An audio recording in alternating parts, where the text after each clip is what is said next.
ever feel like you're trying to decode a secret message when you listen to fast English? Like in movies or maybe, in a real conversation? Oh, absolutely. It can just sound like gibberish, right? A total blur. Exactly. Like everyone's talking a mile a minute and you're just left feeling completely lost. It's a really common frustration for language learners. Mm-hmm. It really is. Well, if that sounds familiar, you are definitely in the right place today. We're doing a deep dive into this 4-step method that one of our listeners actually shared. It's designed specifically to help cut through that noise. Right, to improve your ability to actually understand English when it's spoken quickly, naturally. Yeah.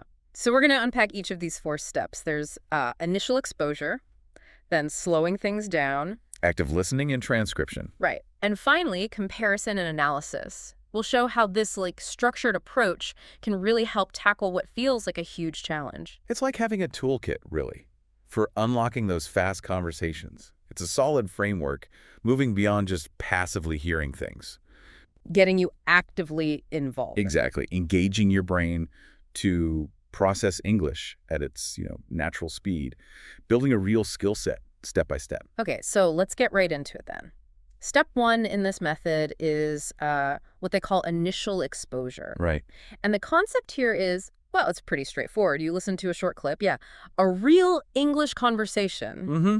Authentic material. And it's spoken at its normal, full speed, no messing about. No slowing it down, no subtitles, none of that. Nope, no training wheels, as you said. Just pure, natural speed English. And the example conversation they used involved this guy, David, talking about meeting someone named Chantel. She was from Montreal. Oh, okay. So a bit of a cultural mix there. Yeah, exactly.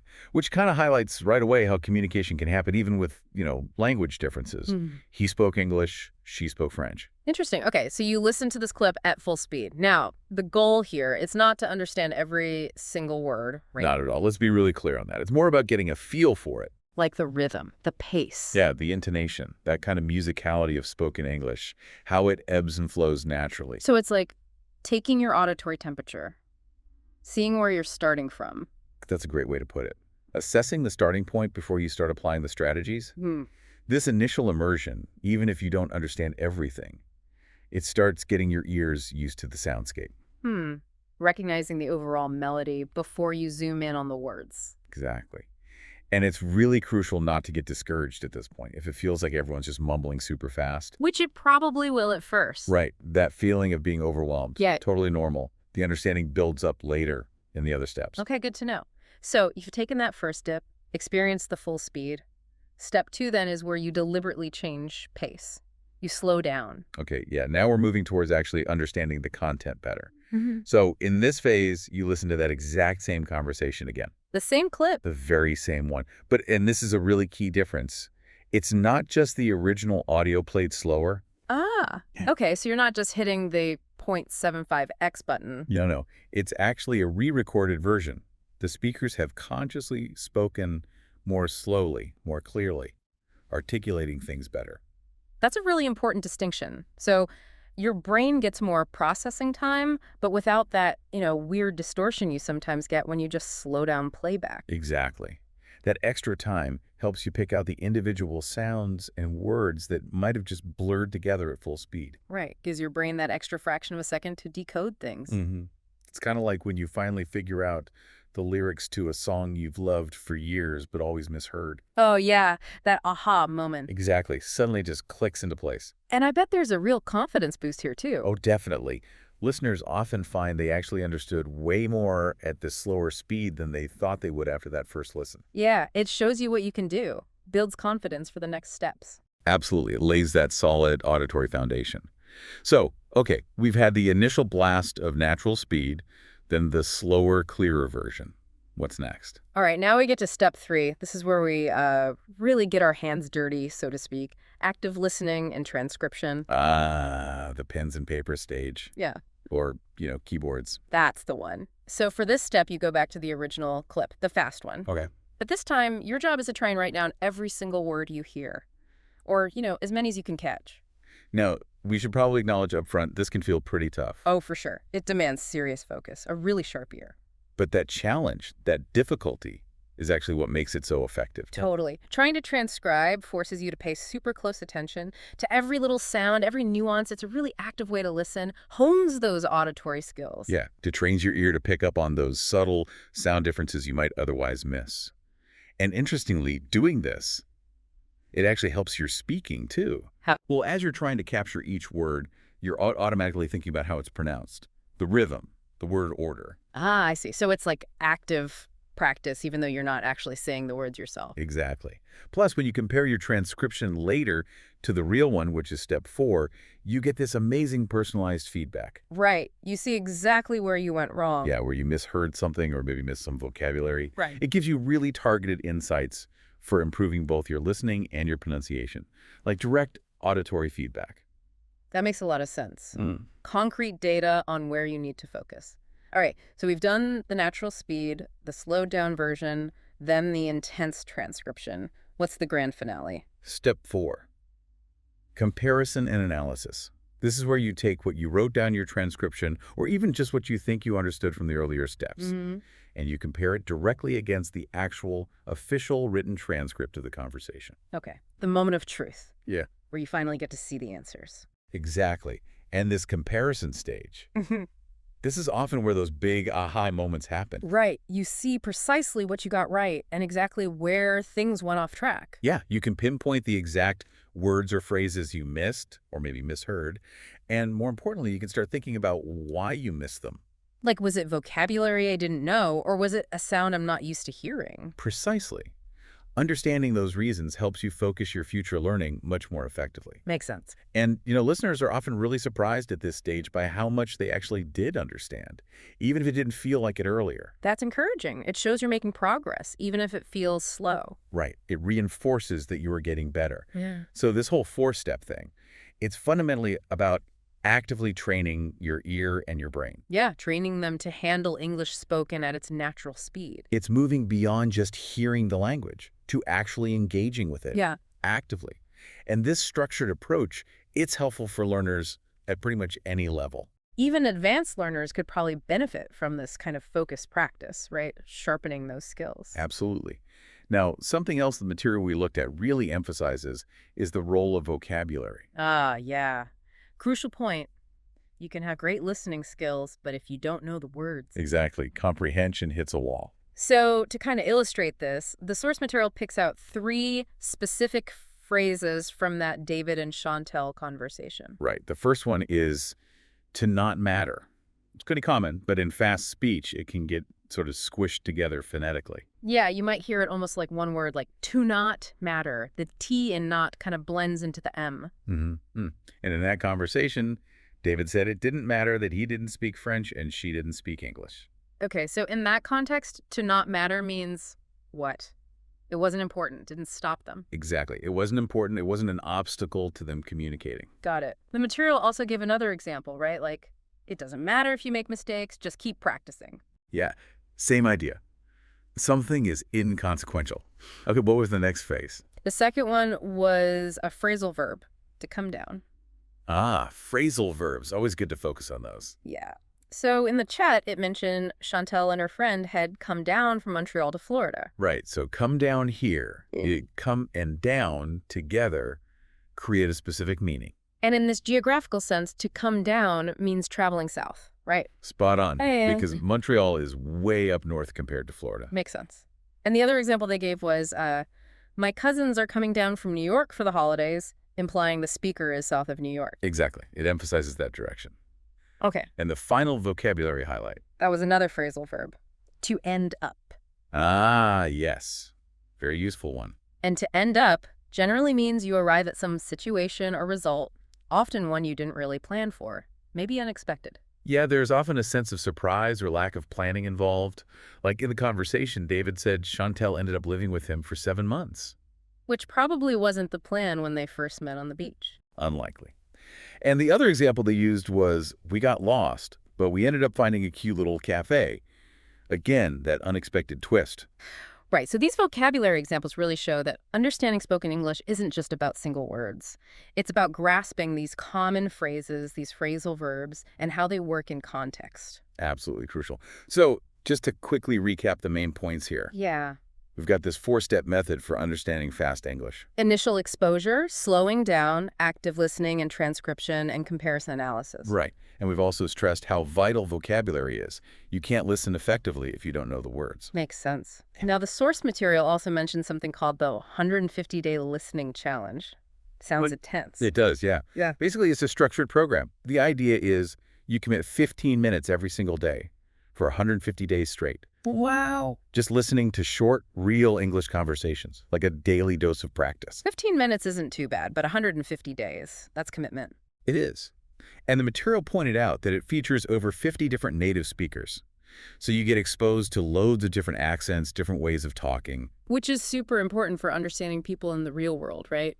English isn't just one accent. Exactly. You need to train your ear for that variety. So what's the payoff? What do they claim happens after 150 days? Well, the claim is a pretty big improvement, being able to understand English, movies, TV, real conversations much more easily. That would be huge for a lot of learners. Now, there was a special offer mentioned, too. Yeah, there was a limited time deal, discounted price, lifetime access to the whole program, but it had an end date Friday, March 21st. Ah, okay, so that specific offer might be gone by the time people hear this.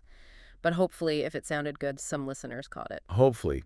But even if you missed that specific deal, the core idea, that consistent daily listening practice, that's still incredibly valuable advice for anyone. Oh, absolutely. Consistency is everything in language learning. Totally.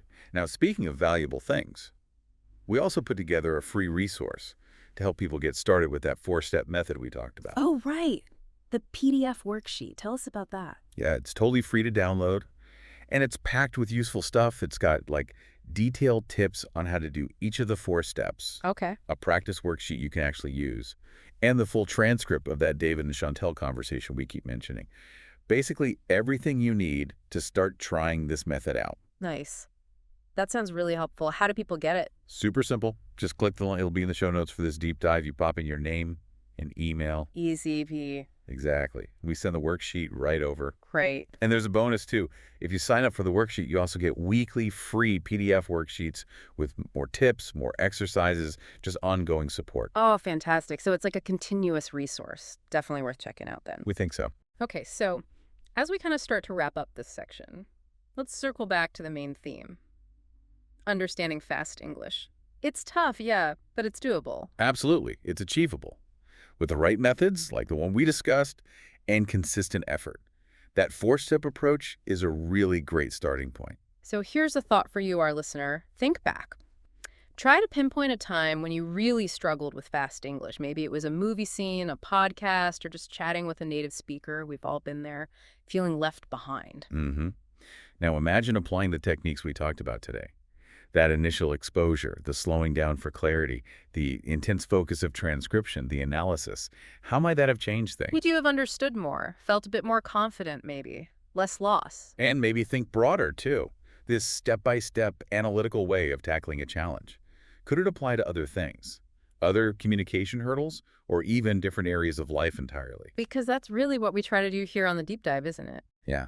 Taking these deep dives, breaking things down, helping people make sense of it all, providing strategies you can actually use. Exactly. Strategies to help navigate those fast English conversations. And the source material we've been digging into today, it comes from a resource that's, totally focused on this exact topic. Mastering Fast English, it's their whole thing.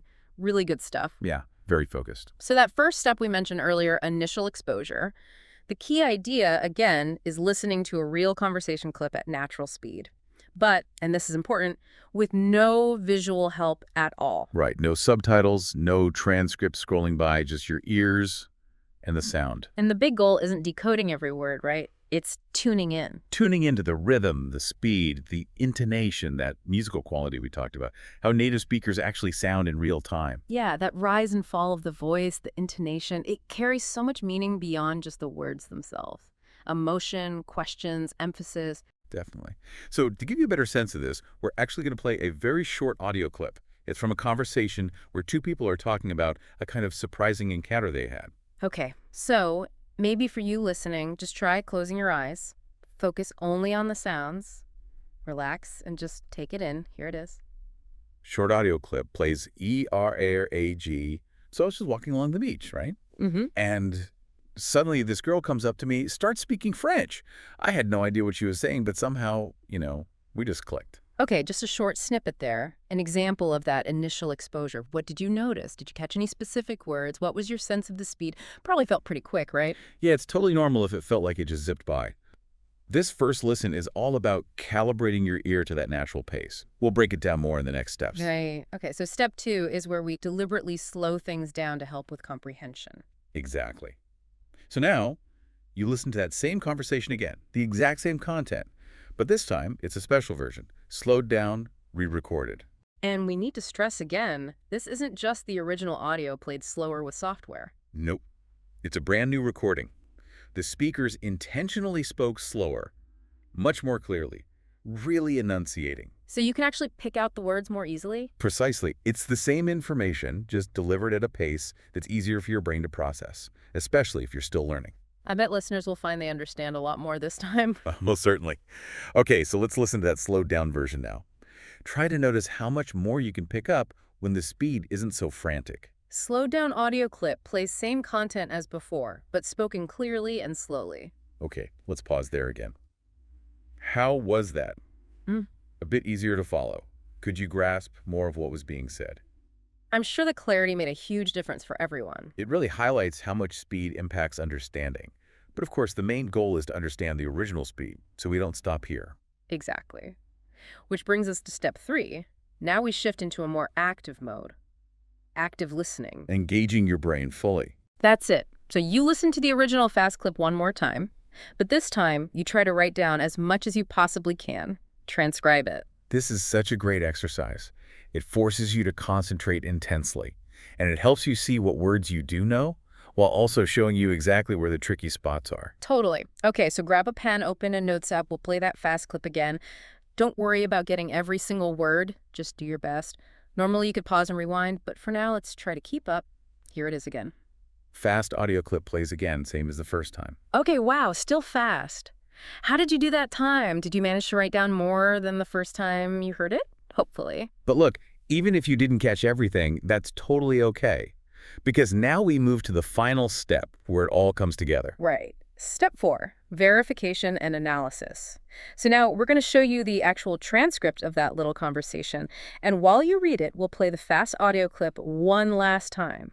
You can follow along, check your own transcription, see all the words. This is where you really pinpoint what you got right, what you might have misheard, and maybe spot some new vocabulary or phrases you didn't recognize before. Okay, so here's the transcript on screen for those watching, or just listen closely. We'll play the audio again. Compare what you thought you heard with the actual words. This is where the real learning happens. Fast audio clip plays again, perhaps with transcript visible if applicable to the format. Okay, and that wraps up the 4 steps for this specific clip. You've now really engaged with this short conversation from multiple angles. Yeah, you should have a much clearer understanding now. Just to quickly check that, where was Chantel from again? She was from Montreal. Okay, question 2. Where did David and Chantel first meet? They met on the beach. All right, question 3. Did they speak the same language? No, they didn't. He spoke English, she spoke French. Which is pretty amazing. They still connected, really. It really is. Shows communication is more than just words. Okay, final question. How long did Chantel end up living with David? It was 7 months. Quite the unexpected outcome from a chance meeting on the beach with a language barrier. Life's funny. It certainly is. Okay, so now that we've got the story, let's quickly revisit those specific phrases from their chat that are good for learners. Good idea. First one was to not matter. In the clip, we heard didn't matter. What's the basic meaning again? It just means something wasn't important or it was inconsequential. Like, it doesn't matter if you're late, we haven't started yet. No significance. Got it. Okay, next phrase. The phrasal verb to come down. Chantal had come down from Montreal. What does that tell us? In that geographical context, it means traveling from north to south. So you'd say they came down from Canada to Mexico, for example. Direction of travel. Understood. Southward travel. And the last phrase. The other phrasal verb, to end up. David said Chantal ended up living with him. What does that suggest? It suggests arriving at a situation or result that wasn't really planned or expected. Like there's an element of surprise. Living together for 7 months wasn't the obvious outcome of that first meeting. Exactly. Often implies an unplanned conclusion. So by going through these 4 steps, You've not only practiced listening actively, but also picked up some useful vocabulary and common phrases. Hmm. And hopefully, you're seeing that understanding fast English really is a skill you can build with this kind of focused work. Absolutely. And, if you're really serious about boosting your progress here, we should mention that 150-day listening challenge again. It's a full program designed specifically to level up your English listening. For 150 days, you get daily practice with real conversations, lots of different speakers, different accents. Yeah, it's a really immersive way to get your ears tuned to real-world English. Now, normally that challenge costs $500, which reflects how comprehensive it is. But there was that special offer for our listeners, Right. The limited time deal, lifetime access for just $199. which is a huge saving. But again, that offer was set to expire on March 21st. So it may or may not still be available depending on when you're listening. The link is in the description if you want to check it out, but definitely act fast if you're interested. Good advice. But hey, for everyone listening today, regardless of the challenge, we still have that free resource. Yes. The free PDF worksheet. Don't forget about that. It covers everything from the 4-step method, the tips, a practice sheet, the transcript of the David and Chantel story. So you can review it all and start practicing right away. To grab it, just click the link in the description, enter your name and email, and boom, it's yours. And signing up also gets you those free weekly PDF worksheets sent to your inbox. More tips, more exercises, just ongoing support for your English learning. Fantastic. So whether you jump into the big challenge or just start applying the 4 steps using the free worksheet, the most important thing is Consistency. Just keep practicing. Every time you listen, every time you actively try to understand, you're making progress. And think about it. Yeah. How often does miscommunication happen just because someone's speaking quickly or you're not used to their way of talking? Treating your ears for fast English is a massive communication skill. Absolutely. Keep at it, keep exploring English content, and you'll definitely surprise yourself with how much you improve. Okay, let's shift gears a bit. Have you ever had this happen? You're listening, right? Following along okay with someone speaking English. Maybe it's not even super fast, but then the second you need to actually say something back, respond quickly, your brain just freezes. Oh, totally. All the time. It's like you're still busy processing what they just said, trying to figure out your reply, and boom, the conversation's already moved 3 steps ahead. Exactly. That little delay feels like forever. You feel left behind. Yeah, it's frustrating. Well, that's exactly what we're going to tackle in this part of our deep dive. We're pulling more great stuff from that podcast I mentioned, Mastering Fast English Conversations. Well, good resource. Sounds very relevant. Yeah, and we're going to break down a really practical 3-step strategy. Yeah. But this time, it's specifically for speaking more fluently and quickly. Excellent. Okay. Because understanding is one thing, but being able to respond promptly, confidently, Yeah. that's the other half of the equation, isn't it? It really is. And this strategy, it's not about memorizing huge lists of words or super complex grammar. It's more about simple, effective practice techniques, things you can actually fit into your daily routine pretty easily. And the cool thing about these techniques is you can often see results fairly quickly, right? Without feeling totally overwhelmed. That's the idea. We know people are busy looking for stuff that works without taking up hours every day. Definitely. And hey, just to mention, we've also got another PDF worksheet specifically for these speaking strategies. It explains the steps, gives you extra exercises. You'll find a link for that one too. Awesome. Okay, let's dive into this 3-step speaking strategy. Step number 1 is a technique called shadowing. Shadowing. Okay, yeah, I know that might sound a bit weird at first. Like you're following someone around. Kind of, but it's an incredibly powerful technique for improving your spoken English. So what does it actually involve? Oh. What is shadowing? Okay, basically it's active listening, where you repeat what you hear almost immediately as the speaker says it. Like your voice is their echo or their shadow following right behind the audio. I like that. Echo or shadow. Clear image. So what's the benefit of doing this echoing thing? It works on several levels. First off, it's fantastic for improving your pronunciation, getting your mouth comfortable making the sounds of English. Makes sense. You're directly copying native speakers. But it's more than just the sounds. Shadowing helps you absorb the natural rhythm, the intonation, the flow of English, all crucial for sounding more natural and fluent. So you're copying the music of the language too, not just the words. Exactly. And here's a really interesting part. Because you're so focused on just copying, your brain doesn't have to worry about what to say. It frees up mental energy to subconsciously focus on how it's said, the pronunciation details, the rhythm. It's like your mouth and ears are learning together, bypassing the content creation part. Huh. That's fascinating. Focusing purely on the delivery mechanics. Okay, let's try a quick shadowing exercise right now. I'll say a sentence, and you listening, try to repeat it right after me as closely as you can. Ready? The quick brown fox jumps over the lazy dog. Okay, now after hearing that, say it out loud yourself. Try to match my pronunciation and rhythm. Go ahead.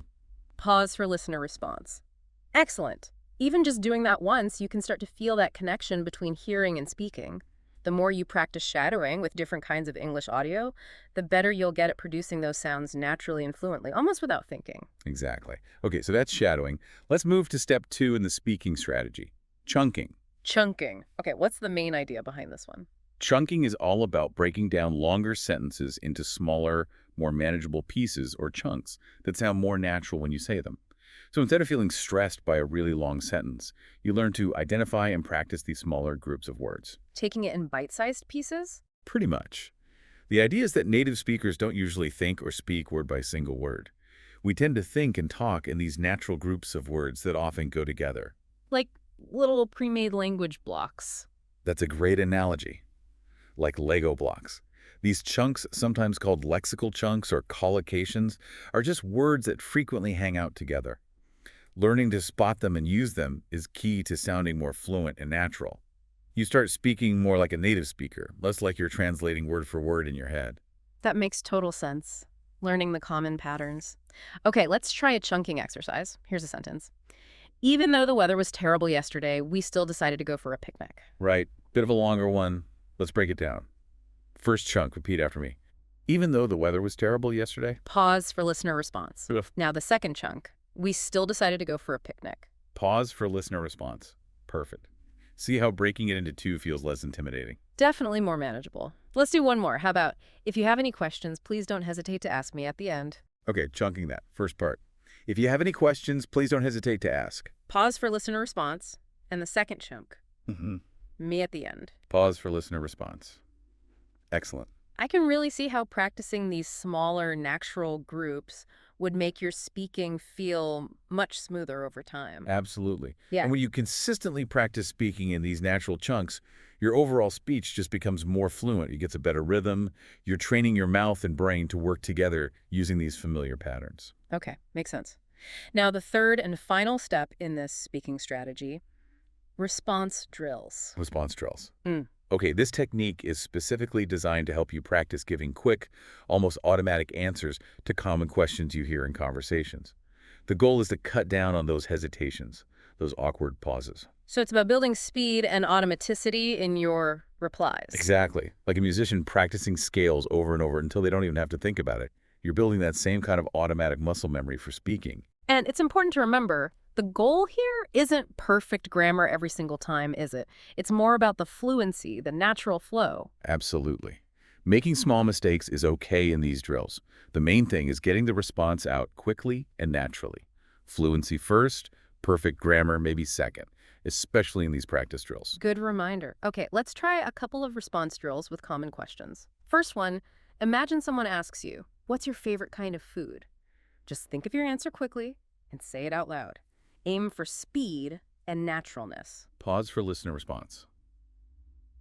Good. Okay, here's another one. What did you do this past weekend? Again, quick, natural answer out loud. Pause for listener response. Excellent. And the idea is, as you practice answering these kinds of everyday questions quickly, you'll start to hesitate less in real conversations. Speaking will feel smoother, more comfortable, because your brain is getting trained to respond more automatically. Precisely. Okay, quick recap then of the 3 speaking steps. First, shadowing, echoing the speaker to improve pronunciation and fluency.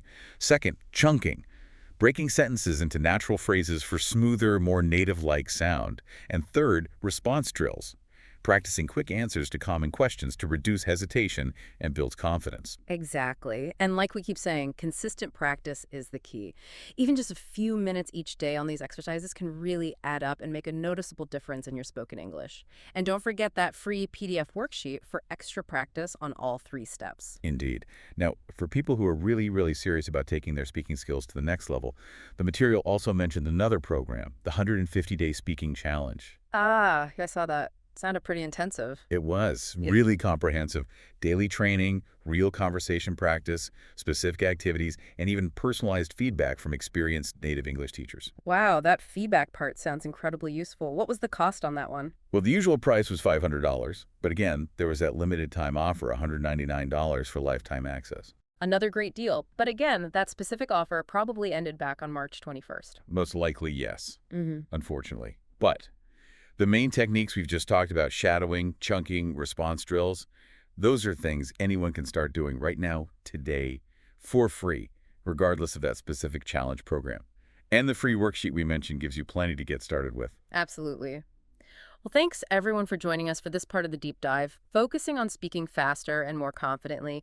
We really hope you'll give these 3 steps a try. Even just a few minutes a day consistently can make a huge difference to your fluency and how comfortable you feel speaking English. Remember, learning a language is a journey. Keep practicing, keep experimenting, and you will see amazing results. Absolutely. And, you know, there's so much great advice out there on this. We've looked at a ton of material. We really have. So what we want to do now is kind of synthesize all that, boil it down. What are the absolute keys to unlocking that natural, native-like sound when you speak English? And based on everything we've reviewed, it really seems to come down to 3 main areas to focus on.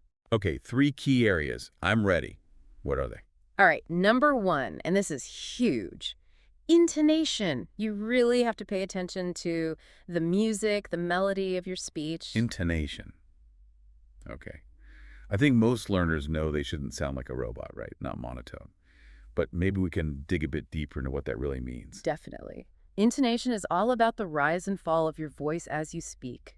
The pitch changes within a sentence. And in English, this is incredibly important. It's way more than just pronouncing the words right. Yeah, how you say something in English can totally change the meaning. Take a simple sentence like, I didn't know you were coming, if you say it totally flat. I didn't know you were coming. Yeah, it sounds a bit robotic. Or maybe uninterested. Exactly. Yeah. But now, try it with a little lift, a little emphasis on no and coming. Like, I didn't know you were coming. Suddenly it sounds surprised, like, oh, wow, this is unexpected. Much more natural, much more expressive. I can totally hear that difference. It adds the emotion, the context, and it's not just statements, right? Questions, too. Like, are you serious? Spot on. If you say, are you serious? Flat. It barely sounds like a question. But add that little upward flick at the end, are you serious? And it's clearly a question you're genuinely asking. Got it. So these little ups and downs in pitch carry a lot of meaning. A huge amount. Paying attention to them makes a massive difference. And the first step is just awareness. Really listen to how native speakers talk. Notice how their voices move. Then start consciously trying to copy that in your own speech. Okay, intonation is key number 1. What's the second crucial element for sounding more natural? The second key is linking. How we connect sounds together when we speak. Linking, right. This is often what makes fast speech sound so smooth, like the words just flow into each other. That's exactly it. In natural spoken English, we rarely say each word perfectly separately. The sounds tend to blend together. Ah, so that's a big reason why native speakers can sound so fast sometimes. It's not just the speed of the words, but how they connect. Precisely. It's about creating that smooth, connected stream of sound. Take a common question like, what are you doing? If you said each word clearly, what are you doing? It would sound really unnatural in a normal conversation. Yeah, very stiff. Instead, we usually say something more like, what you doing? Yeah. Or what you doing? See how the T, one blends with the R or you, often becomes ya. It flows together. I can definitely hear that blend, makes it much smoother. Another example is maybe, I don't know, saying each word separately sounds a bit formal. Right. But we often hear it as, I don't know, the don't and no just merge. So becoming aware of this linking is really important for understanding and for sounding more natural yourself. Absolutely. That's- Listen for it and then try doing it. Experiment. It might feel a bit weird at first trying to blend sounds, but practice makes it feel more natural over time. Practice, practice, practice. Okay, ready for key number 3 to sounding more native. Let's hear it. What's the third key? This one is about using natural expressions. Natural expressions. Okay, what exactly do we mean by a natural expression here? Well, it means using the kinds of phrases and idioms that native speakers use all the time in everyday chat. These expressions might not always make literal sense if you just look at the words individually. Ah, like idioms, which you mentioned. Exactly. Idioms are a perfect example. Using them correctly adds a lot of color and authenticity to your English. Makes you sound much more fluent and, well, natural. Can you give us a couple of examples of these common natural expressions? Sure. One that's super common and useful is "it's up to you," which just means you decide. Simple, direct. Another good one is "no worries." You hear this all the time instead of "it's okay" or "don't worry about it." It sounds really casual and friendly. Right, so it's about moving beyond just correct grammar and vocabulary and actually using these real-world phrases. That's the core of it, capturing how English is actually spoken. So how can learners get better at using these? Well, the best way is immersion. Listen as much as you can. Watch movies, TV shows, listen to podcasts, whatever you enjoy. Pay attention to the phrases people use. Definitely. Maybe keep a little notebook or use an app. Jot down phrases that sound interesting or useful. And that this is the crucial part. Try using them. Don't be afraid to make mistakes. That's how you learn. So to recap those three keys: intonation, the music; linking, connecting sounds smoothly; and natural expressions, using everyday phrases and idioms. Exactly. And these three things work together to create that natural, native-like flow when you speak. So what's the big takeaway here for listeners? Start paying attention. Notice these things in your own speech. Maybe record yourself. Are you using intonation? Are you linking sounds? Are you trying out natural expressions? And just practice consciously. Couldn't agree more. The more you practice these things, the more automatic they'll become. And you really will start sounding more like a native speaker. And, there's something really satisfying about it. It's not just about sounding good. It's about understanding and connecting with the rhythm and music of the language itself. Absolutely. Connecting on a deeper level. It's like learning to, dance with the language. Exactly. And when you can dance with it, you can express yourself more authentically, more engagingly, and you might even find you enjoy it more than you expected. Now, building on those keys, there are a few more specific things, almost like a cheat sheet you can use to sound even more natural. Ooh, a cheat sheet for sounding native. I like that. What's on it? Yeah, these are 3 more specific techniques that can really polish your spoken English, make it sound more fluid, more confident. They are contractions, stress patterns, and fillers. Contractions, stress patterns, fillers. Okay, these sound like maybe smaller details, but I bet they make a big difference collectively.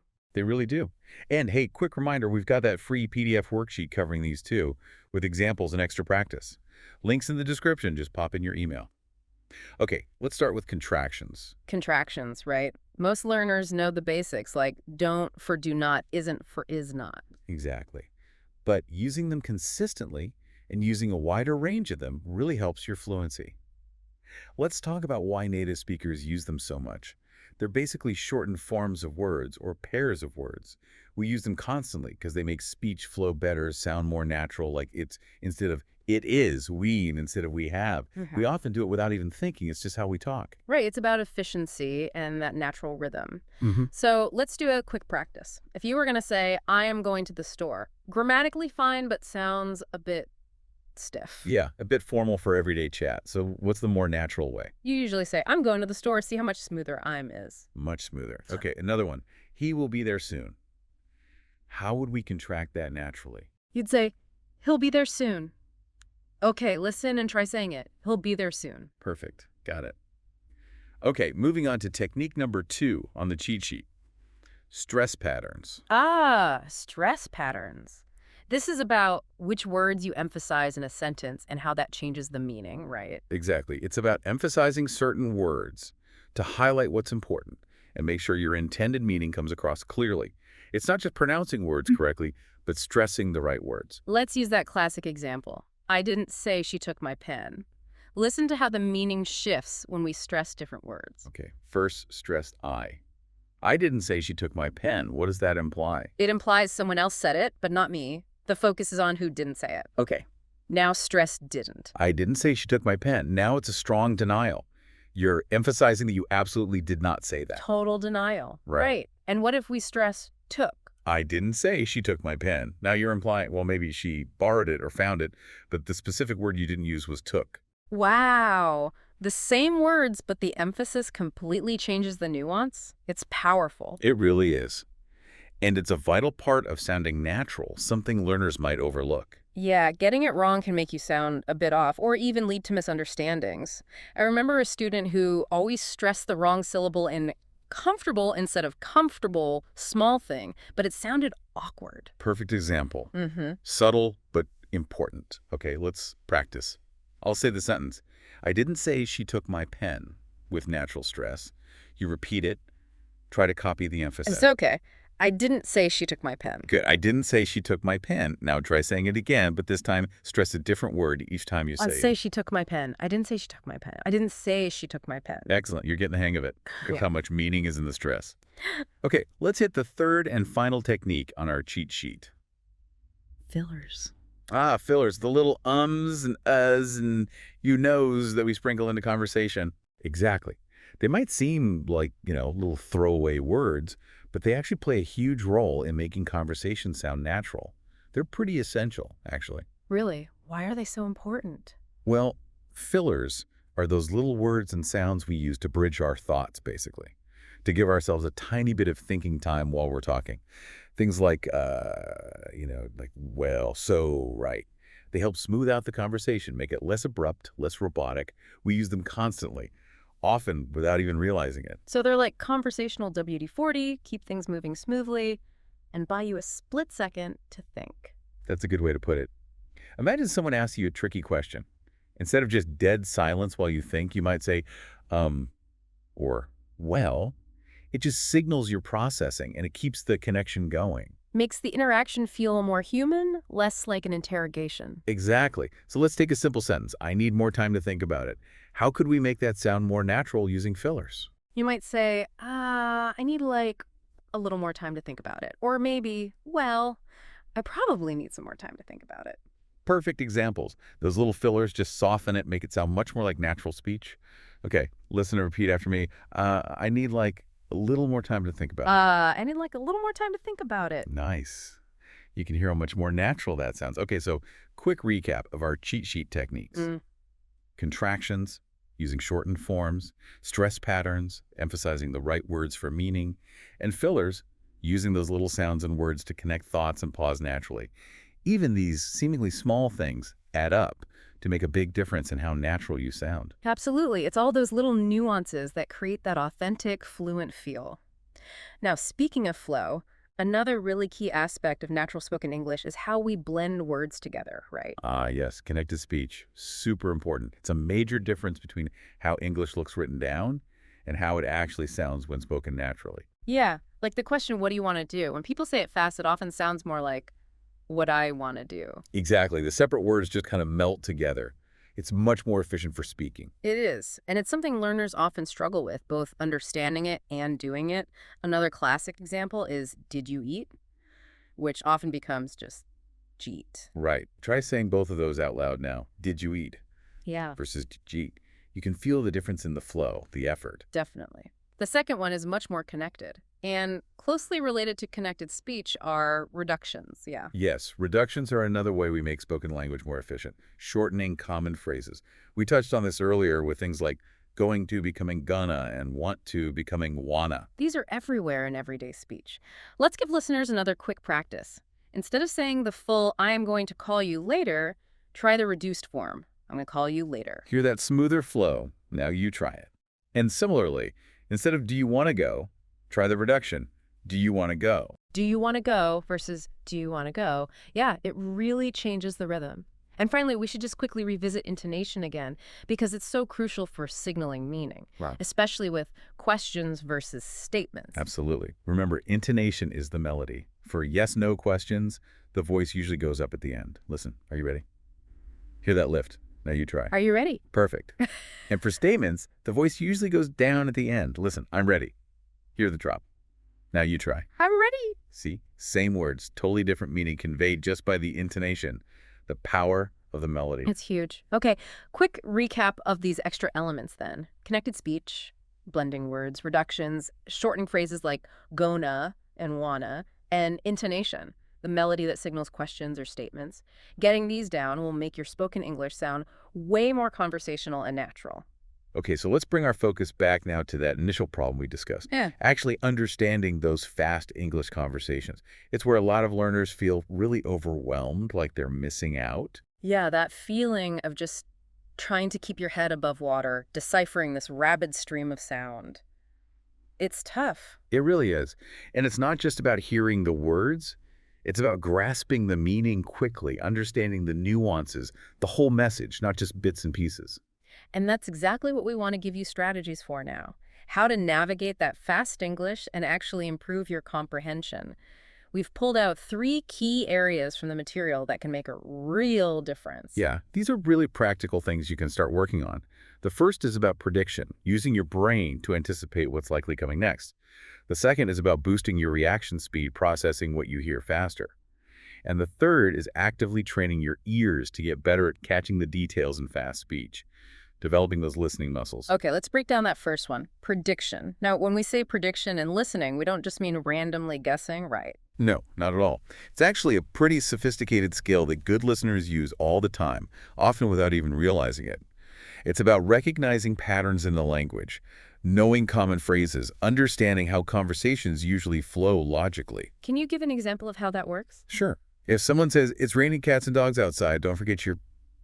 What does your brain instantly fill in? Umbrella. Or maybe raincoat. Exactly. That's not a wild guess. It's based on the context, heavy rain, and your knowledge of the world and common phrases. Right. Using what you already know to anticipate what's next. The source material had another good example. If you're feeling tired, you should probably get some. Most people would immediately think rest or sleep. Again, it's a logical connection based on the context. So how does this predicting help with understanding fast English? Well, instead of just passively waiting for each word to hit you, you're already thinking ahead. You're building a mental framework, anticipating what the speaker might say next. Precisely. Being proactive like that makes it much easier to process the information when it comes quickly.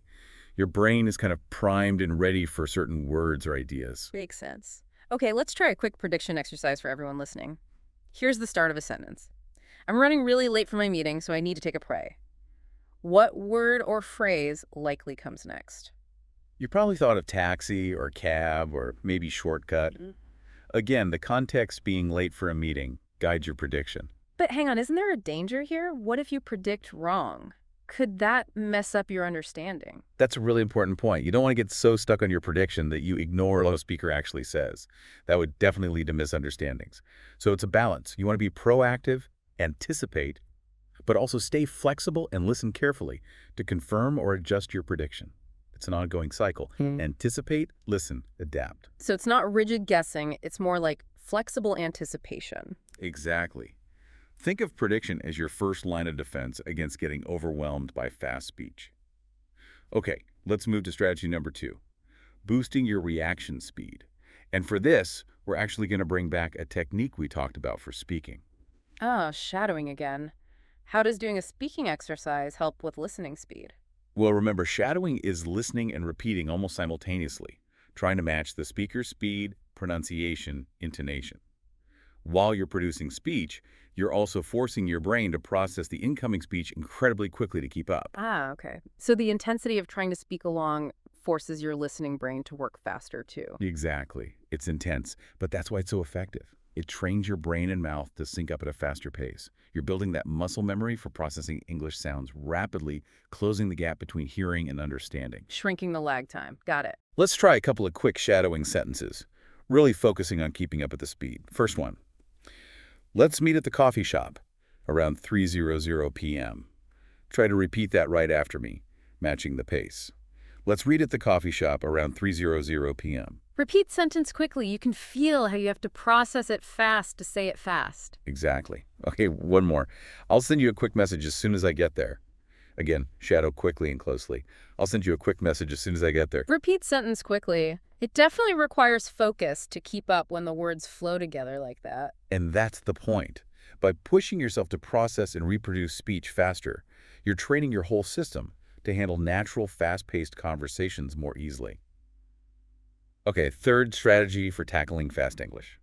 Ear training. Ear training. Sounds logical, but what does that specifically mean in this context? Well, often when you listen to fast English, especially accents you're not used to, it can feel like you're just hearing sounds, not distinct words, right? Yeah, definitely. Like the sounds haven't quite resolved into meaning yet. That's often because your ears aren't yet familiar with the specific ways sounds connect, or the rhythm and sounds of different accents. Think about how different maybe Australian English sounds from Scottish English. Very different. Right. So, the solution is targeted exposure. You need to consciously expose yourself to as much variety as possible.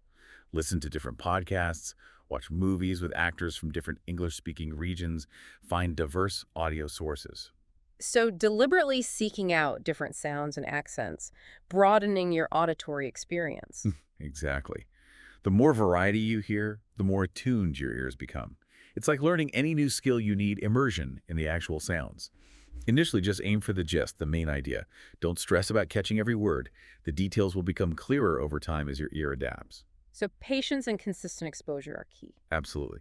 And the material offered a really practical tip here, especially for beginners. Try slowing down the playback speed slightly when you encounter really fast speech or a difficult accent. Use the controls on your player. Ah, the 0.75x button again. But use strategically this time. Right. It lets you hear the individual words and connections more clearly at first. Then, as you get more comfortable, you gradually increase the speed back to normal. It's like training wheels for your ears. And again, consistency makes all the difference. Even short, regular exposure adds up. Okay, so let's quickly recap these 3 strategies for mastering fast English listening. Prediction, using context to anticipate. Shadowing, mimicking to boost reaction speed. And ear training, exposing yourself to diverse accents and styles. These are all active ways to take control of your listening practice. Exactly. We really encourage you to try consciously using these strategies the next time you're listening to English. Yeah. Notice how they impact your understanding. It might feel challenging at first, but stick with it. Practice will make it easier, and soon you'll find yourself understanding those fast conversations much more comfortably, feeling present, not lost. Now, that listener material you shared from the Mastering Fast English Conversations podcast, it really drills down into some very specific practical tips. It's obvious you're really focused on improving how you understand fast English, a hurdle so many learners face. So what we want to do now is pull out the absolute most useful, actionable techniques from that resource. Things you can start doing today to feel more confident and less, underwater in those quick chats. Sounds good. Yeah, the podcast laid out 3 main strategies that seem really core to their approach. Right? And these are really fundamental for listening effectively when things get speedy. First, the power of active listening, really engaging, not just hearing. Second, getting good at recognizing speech reductions, those little shortcuts native speakers take. And third, the huge value of practicing consistently with real, authentic English content. They might sound simple on the surface, but when you actually apply them consciously and regularly, they can make a massive difference in cracking fast English. So, let's dig into that first one. Active listening. Now, active listening, as we said, is more than just letting sound waves hit your ears. It means really concentrating, focusing on understanding the main message, the important stuff. Right, like the difference between just skimming an article versus reading it carefully for comprehension. Exactly. Or like hearing music vaguely from another room versus putting on headphones and really focusing on the lyrics. Yeah. And the podcast you shared had a really neat practical tip for shifting into this active listening mode. Yeah, I like this one. They suggested asking yourself a specific question right after you hear someone speak a sentence or two. What is the main idea? Precisely. Just asking that simple question forces your brain to engage, to process what you just heard, and to pull out the central point instead of just letting the words flow past unprocessed. And they gave some good examples, like imagine you hear, I had a really long day at work, so I decided to treat myself to some ice cream on the way home. Now, instead of getting lost in the details of the long day or the ice cream flavor, you just ask, what's the main idea? And the core message, like the podcast pointed out, is basically, speaker had a tough day, got ice cream as a reward, boom, you've got the essence. It's about grabbing that key takeaway. Exactly. Here's the other example they used. She missed her flight because of traffic, but luckily she was able to book another one an hour later. Again, don't worry about the traffic details or the exact flight times. Just ask.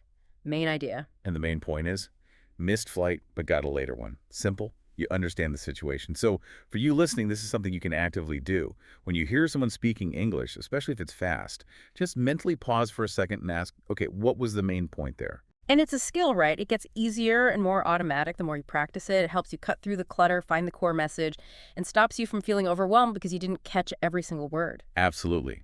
Which leads perfectly into the second key strategy for the material, recognizing speech reductions.